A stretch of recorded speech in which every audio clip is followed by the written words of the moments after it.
Alright, I'm back with a new Ocarina of Time Remake video fresh out of the oven for you. As I mentioned in the last video, I am here making these in my truck on lunch, so please bear with me for the audio quality. I'm here in the good old Nissan Titan Studios, so it might sound a little bit off. I just want to take a second to thank you guys, thank all the new subscribers and all the people that have been commenting my videos. I brought this channel back, and it's definitely gained some traction since the announcement for Ocarina of Time Remake was dropped, and I released the previous two videos. So thank you guys for all the support. It means a whole lot to me. You'll never know, but I have a hard time expressing it. But anyways, thank you. For today's video, I wanted to discuss dungeons and how, in particular, they're going to handle dungeons in the new 2026 Ocarina of Time Remake. And like with the last video, I'm going to give you 3 ways I think they could possibly go about doing the dungeons in the new game. And again, the first way, and probably the least exciting way, is that they keep the dungeons the same, 1-to-1, tile to tile, no changes at all. Besides maybe a few Easter eggs and secrets thrown in here and there. This is something I really hope they don't do.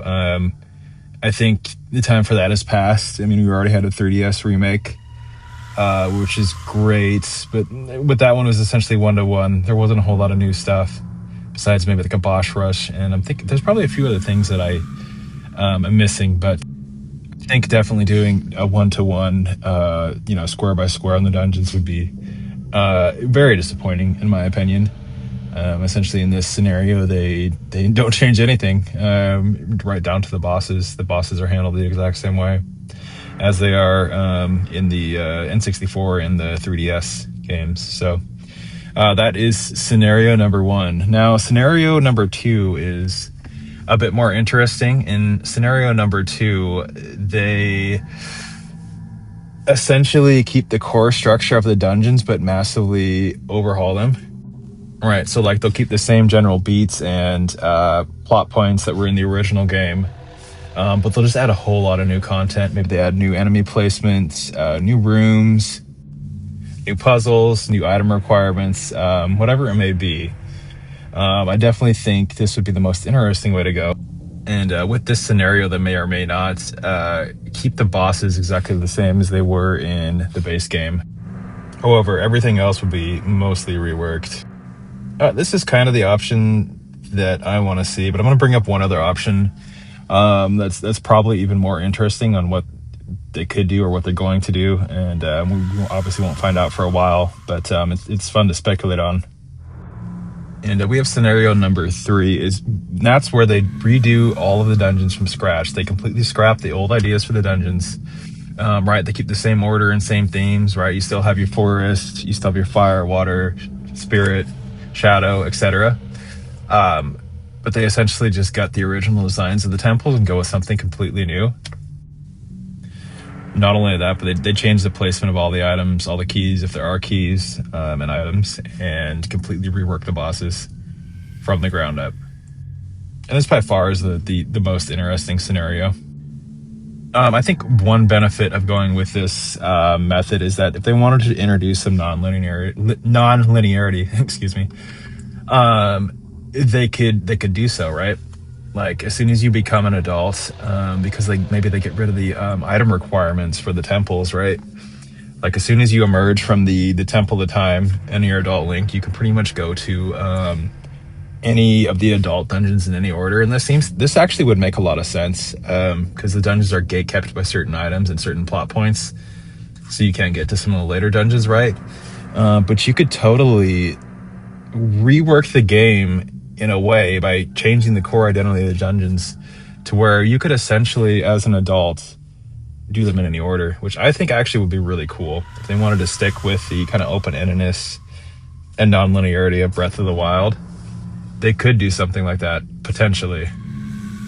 Of course, the 3 intro dungeons probably would remain more similar, right? You'd have to do those all in order, which is fine.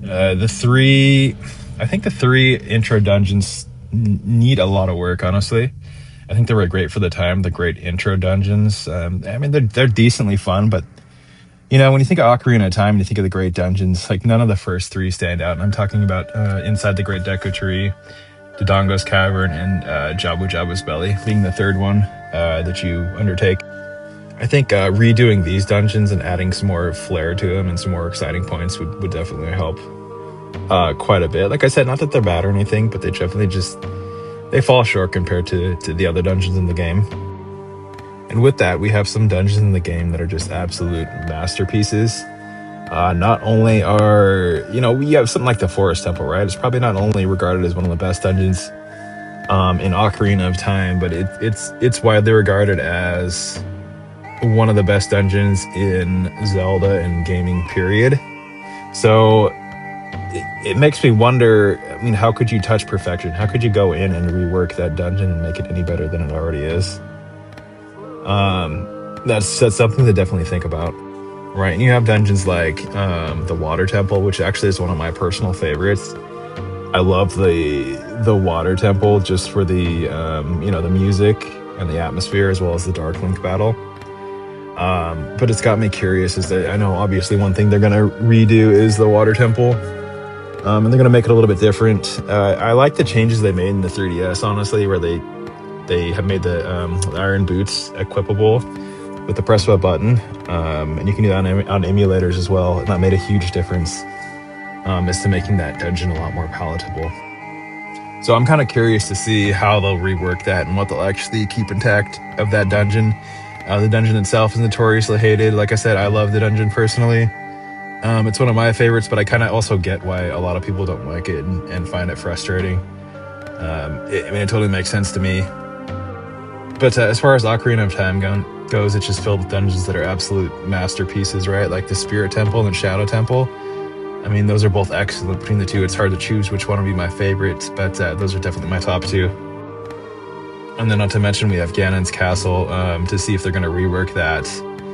Ganon's Castle is kind of just an amalgamation of all the dungeons. Like, it's one culminating final challenge that you have to go through before you reach the end game. So to see if they're going to do anything like that, that'll be interesting. I think there's definitely a little room for improvement there. But we'll see when the game finally releases.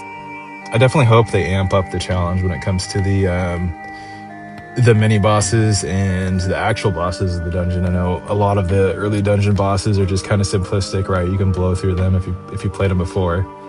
I don't know, in a matter of seconds to minutes. So seeing some changes to the bosses, and we're talking like Goma, King Dodongo, and so forth. I think Baronade was a little more difficult and time consuming, but those first two were definitely a breeze. And you could blow through them right away. Some bosses probably don't need to be changed as much. One that comes to mind is Phantom Ganon in the Forest Temple. That boss is just perfection in the way it works. I guess you could rework some of the volley mechanics when he shoots out that lightning at you and you have to hit it back. They could rework that maybe to make it a little more smooth and streamlined. But other than that, that doesn't really need a whole lot of improvement. So yeah, all in all, I'm just curious to see what they'll do with the dungeons. Like I said, whether they're gonna do like a one-for-one, frame-by-frame, map-to-map remake and just improve the graphics and add throw in a few Easter eggs or maybe throw in a few extra challenges here and there. That's one way they could go about it. And again, they could do kind of the core map, but then just expand it a little. Or they could completely rework all the dungeons from scratch, which in a way I'm kind of hoping that they'll do that. And maybe I'll make a video about how they could make Ocarina of Time essentially a non-linear game by stripping away some of the item requirements and gatekeeping in some of the dungeons to where you could do them in any order. I think that would be pretty cool. But yeah, anyways, guys, I love sitting here and talking about Zelda and making these videos. So I definitely have a few more to come. These ideas just keep flowing to me. So you could definitely expect more Ocarina of Time Remake videos coming. So if that's something you're interested in, please do hit the subscribe button. It means a ton to me.